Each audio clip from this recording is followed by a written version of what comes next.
حضرت عثمان رضی اللہ تعالیٰ احرام بنے ہیں۔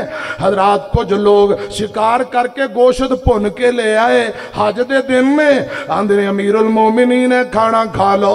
حضرت عثمان فرماندے نے چلو کوئی عرض نہیں کھا لینے۔ بعض آندھنے کہ شکار دا گوشت نبی پاک نے منع فرمایا ہے۔ حضرت عثمان رضی اللہ تعالیٰ نے فرما رہے ایک کیڑا اپنا شکار کیتا ہے تے پکیا پکایا ہے، میرا خیال ہے کوئی عرض نہیں۔ ساتھی آندھنے جب تک مسئلے دی وضاحت نہ ہوئے اسی کھانے دے نیڑے نہیں جانا۔ حضرت علی پاک رضی اللہ تعالیٰ عنہ کو پوچھیا گیا، میری طرف دیکھنا۔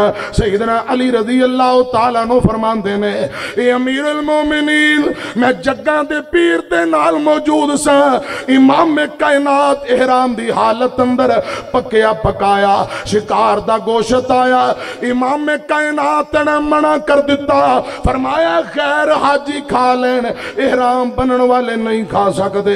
جدو حدیث سنائی حضرت عثمان کئی جاندے سمعنا وعطانا، شانہ بیکھو خدا دی قسم بلے بلے دوہرا دماد حضرت بابا جی آدم نبی تو لے کے نبی پاک تک حضرات کوئی انجدہ بندہ عثمان دے علاوہ رضی اللہ تعالیٰ نو نظر ہی نہیں ہوندہ جڑا یکے بعد دیگرے میرے حضرات نبی پاک دا دوہرا دماد بنے ہوئے۔ حضرت عثمانی نے میری طرف دیکھے آجے میرے پاک پیغمبر دا عثمان کونے اتنا پیار نبی پاک نو اتنا پیار۔ میں بعض روایات اندر پڑھیا حضرات بیبیاں عرب دیاں بیبیاں جدو چھوٹا بچہ رون لگ جایا کردہ بچے نو چوکے چھاتی تے پا لیں دیاں دودھ پلا کے تھپکی دے کے کہیں دیاں اے میرے بیٹے اے میرے لال چپ کر جا چپ کر جا، میں تیری ماں تیرے نال انج پیار کرنی ہے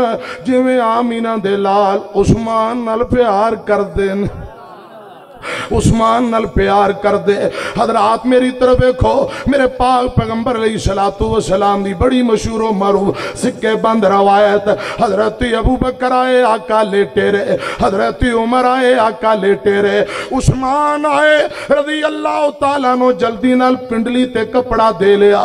امی عائشہ نے پوچھیا سونیوں کی گل، فرمایا عثمان کو لو آسمان دے نوری حیا کر دینے میں محمد کیوں نہ کراں۔